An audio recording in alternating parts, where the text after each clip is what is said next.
2 days before my due date, my husband's ex sent him a frantic text about an emergency. He told me to handle things on my own and disappear for a week. When he finally came back, he was stunned to find his mom at our house with some papers. Oh boy, I read it. I'm in a very complicated situation right now, and any advice would be greatly appreciated. My husband Jeremy, 35M, and I, 32F, have been together for 5 years, married for 2. We met through work, so I didn't know much about his past initially. Eventually, I learned that we both had only had one serious relationship post-college. My ex and I had dated for 4 years, 3 during college and 1 year after, but we broke up due to personal differences and lost touch. We had been broken up for almost 5 years when I met Jeremy. However, Jeremy was still in touch with his ex when we started dating and was actually pretty good friends with her. His ex, let's call her Valerie, was his high school sweetheart. They had been together since they were 16, right through college, and had been broken up for 5 years when he met me. He told me that they had parted ways because she wanted to advance her career with a job in Australia, and he didn't want a long-distance relationship. They tried to make it work for a few months, but eventually mutually agreed to part ways since it was for the best. They were part of the same circle, so they continued to stay in touch and remain friends. I was fine with it until I met his group of friends for the first time after almost 9 months of dating. All of them got together for dinner on New Year's Eve, and Jeremy decided to take me along to introduce me to his friends. Valerie was there as well, which surprised me since I hadn't been prepared to see her. Jeremy had only said nice things about her, so initially, I wasn't insecure. But as soon as I started interacting with her, I realized her energy was very different from what I had expected. Jeremy had made her sound warm and relaxed, but she wasn't like that at all. She made some really cutting remarks about me in front of everyone, and everyone just laughed it off because apparently that was her sense of humor. But I didn't like it one bit. Nobody seemed to get it because she disguised her comments as jokes, like how she remarked that I looked different in person than in pictures, and how she wasn't sure if I was Jeremy's type since he preferred tall blondes and I was neither. But she was, and everybody laughed since they thought she was just joking. She also made some remarks about how I was her successor, so she felt like she owed it to me to give me some training on how to keep Jeremy happy. These remarks were still somewhat harmless, and I was willing to look past them, thinking she might just have a very weird sense of humor. But then, while we were drinking, she toasted to the fact that Jeremy had finally moved on and how happy she was for him. I thought that was nice until she added that had it not been for her decision to move to Australia, I probably wouldn't even be there with them. Thankfully, nobody laughed because it was awkward, but she quickly started laughing at her own comment, forcing everyone to chuckle to move past it. It wasn't lost on me that she was still possessive about Jeremy. Once we got back home, I told him I didn't want her speaking to me again if he wanted to be with me. I told him I was uncomfortable with his friendship with her since she was clearly not over him and had been rude to me the entire evening. I had put up with her respectfully once, but I wasn't going to do it again. I was very clear about my boundaries because even in my earlier relationships, I had to deal with similar issues. Thankfully, Jeremy seemed to understand where I was coming from. He told me he also found her behavior strange and decided he would cut her out of his life because he didn't want her causing issues in our relationship. After that incident, I never heard him mention Valerie or speak to her again. He told me he had blocked her, so I was content with that explanation. I met his friends several times after that, and they never brought up Valerie with me, probably because Jeremy had told them I didn't like her. Things had been going smoothly until last week. I was pregnant, and last Sunday was my due date.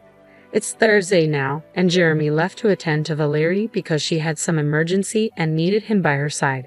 He left 2 days before my due date and came back last night. We had a massive argument about it because I had assumed he had blocked Valerie and wasn't in touch with her. He told me he had indeed blocked her, but she had used a different number to contact him and was pretty desperate. Apparently, she had been diagnosed with stage 2 brain cancer and really needed someone to be there for her.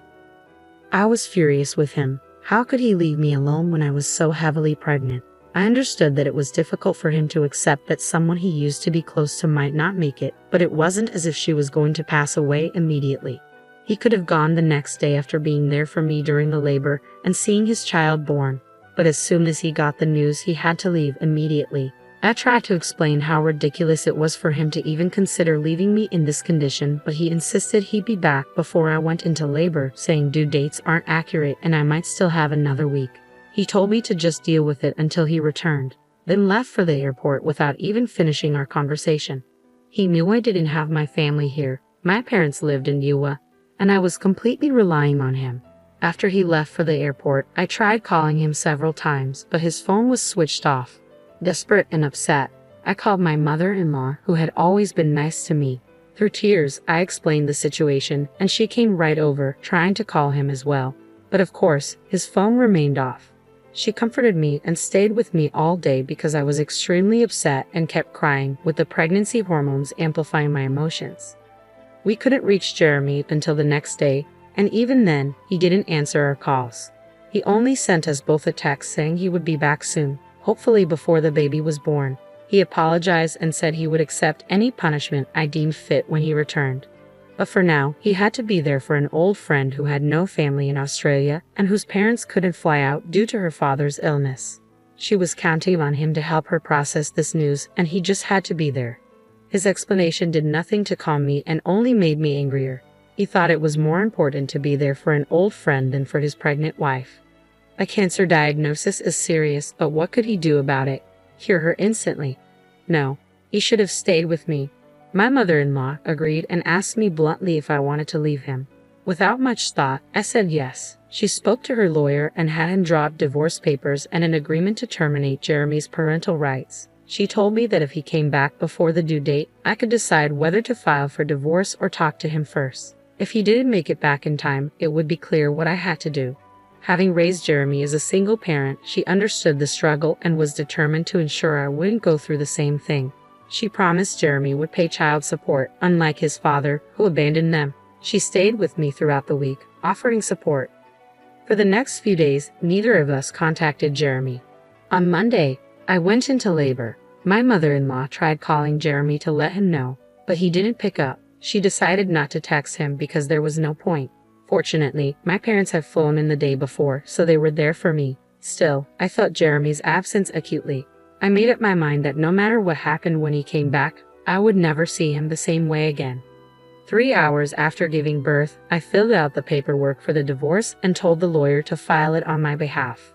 One of my friends had advised me that if I wanted to be happy and be a good mother to my child, I had to take care of myself first. I couldn't do that with a man who prioritized his obligations to Valerie over me.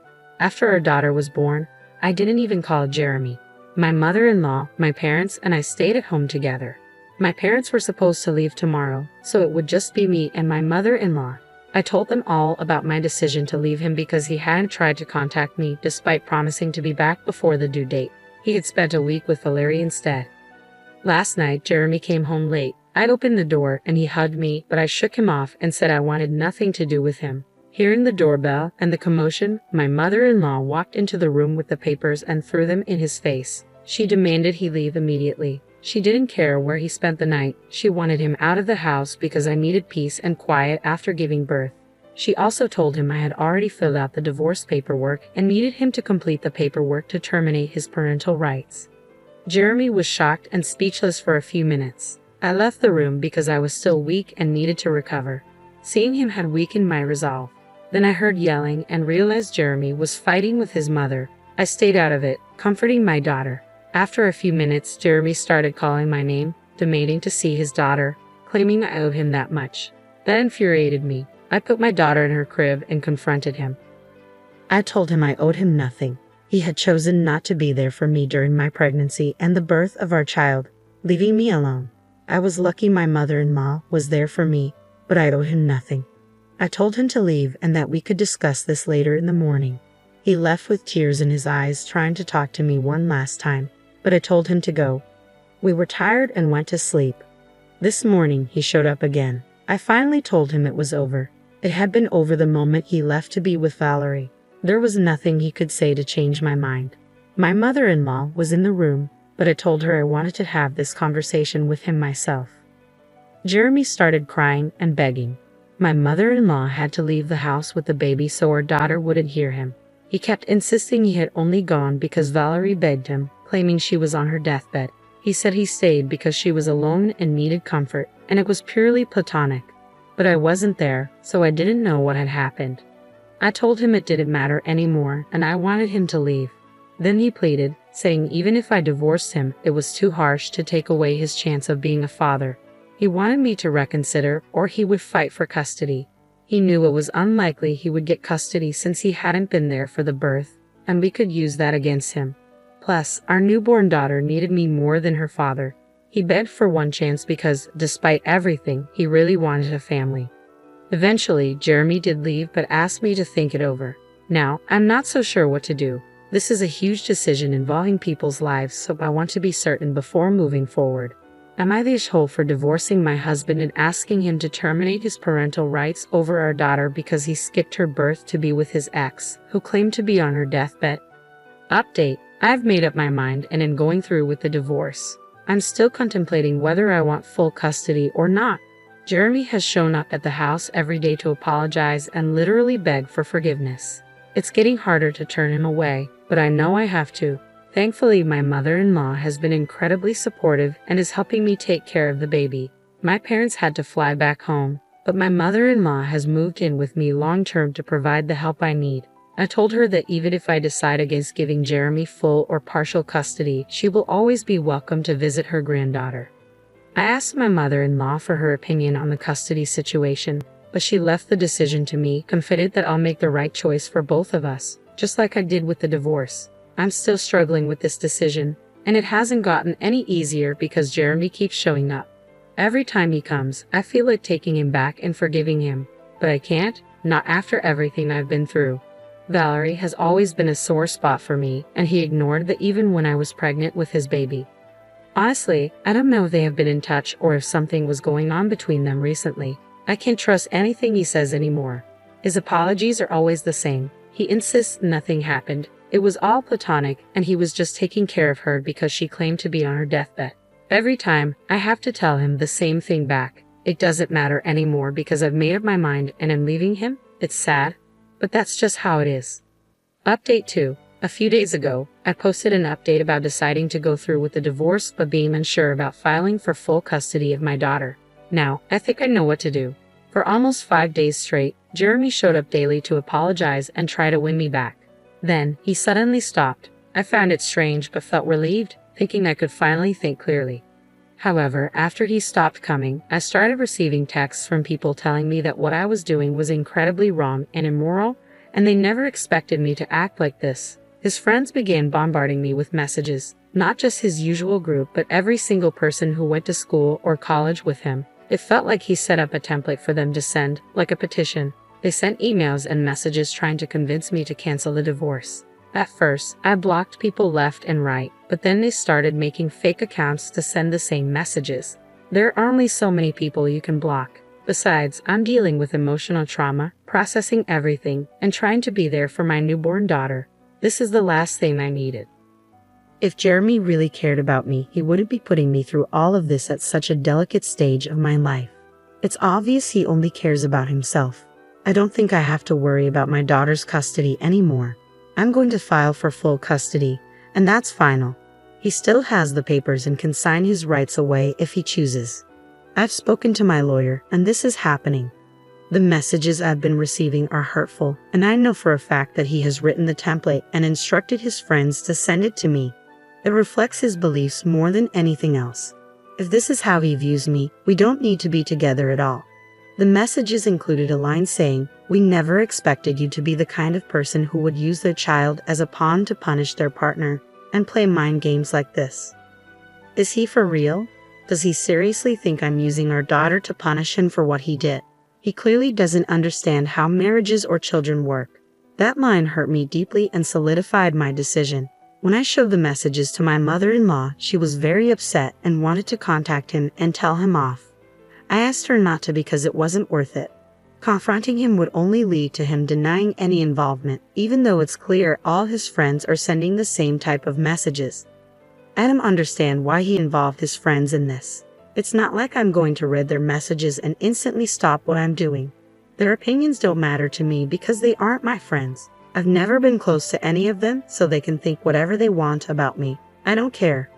I guess he thought if enough people started texting me, I'd give in to the pressure. But he doesn't know me at all. I'm not the kind of person who bends to pressure. I did change my mind when he showed up every day begging for forgiveness. I knew letting him back into my life would not be good for any of us, especially our daughter. I might have felt terrible about it, but I still went through with it because I don't bend easily. After being with me for so long, he should have an idea of what kind of person I am, but it's clear he doesn't. It's becoming clearer every day that I'm doing the right thing by leaving him. Even if every single person he knows starts texting me, I won't change my mind. In fact, this situation has only strengthened my resolve. As long as the people I love are on my side, I don't have to worry about any of this. Update 3.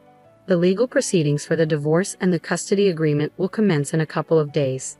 Jeremy has decided not to contest the divorce but is demanding at least partial custody of our daughter. We're going to see how that works out. I'm open to the idea because I'm not inherently evil, but I don't want to implement shared custody until our daughter is at least a couple of years old. That's what we're going to negotiate, and I'm very happy I've made this decision for myself. Now that it's finally happening and hitting me how real all of this is, I thought I would be scared, but I've never felt more sure of anything in my life. I think some of this confidence might be because of a message I received from Valerie yesterday. She told me that she really didn't want to be a homewrecker but needed somebody by her side since her parents wouldn't be there for her. Jeremy was the only person she could think of. She also mentioned that over the past couple of years, she had tried to contact him several times and he had always turned her down, saying I wouldn't approve of it. But she knew that her oldest friend in the world would always be there for her, especially if she was sick, which is why she contacted him. She apologized for the trouble this had stirred up in my marriage, but thought I should let him retain his individuality instead of being so controlling. So, I was right that he hadn't blocked her at all, and they had stayed in touch, maybe not in the way I thought. But they did at least speak to each other. The worst part was that she also told me they had shared a moment when they were together and ended up kissing for a couple of minutes. But after that, Jeremy had drawn away from her, saying he couldn't do this, especially while his wife was with his child. She told me that he had not let the kiss last more than a couple of minutes, and that was how loyal he was to me, as if that was supposed to make a difference. It was ridiculous, but yes, I was right about everything. Now, getting the divorce and custody on my terms should be a cakewalk. I've spoken to my lawyer, and we've tweaked our petition to demand slightly more of everything because I feel I deserve it since I've been cheated on. I'm feeling very confident about what I'm doing and know that things are going to work out.